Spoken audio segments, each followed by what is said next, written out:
బీహార్లో అధికార ఎన్డీఏ భాగస్వామ్య పక్షాల మధ్య సీట్ల పంపకాలు కొలిక్కి వచ్చినట్లు తెలిసింది.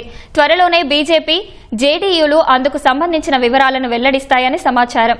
సీఎం నితీష్ కుమార్ నేతృత్వంలోని జేడీయూ 102, బీజేపీ 101 స్థానాల్లో పోటీ చేయనున్నట్లు జాతీయ మీడియా కథనాలు వెల్లడించాయి.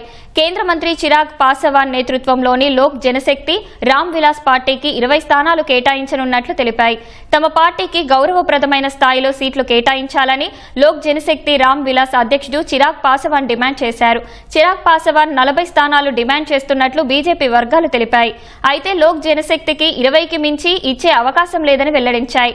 2020 అసెంబ్లీ ఎన్నికల్లో జేడీయూ 115, బీజేపీ 110 స్థానాల్లో పోటీ చేయగా హిందుస్థాన్ అవామ్ మోర్చా 7, వికాస్శీల్ ఇన్సాన్ పార్టీలు 11 స్థానాల్లో పోటీ చేశాయి. 243 స్థానాలున్న బీహార్ అసెంబ్లీకి నవంబర్లో ఎన్నికలు జరిగే అవకాశం ఉంది.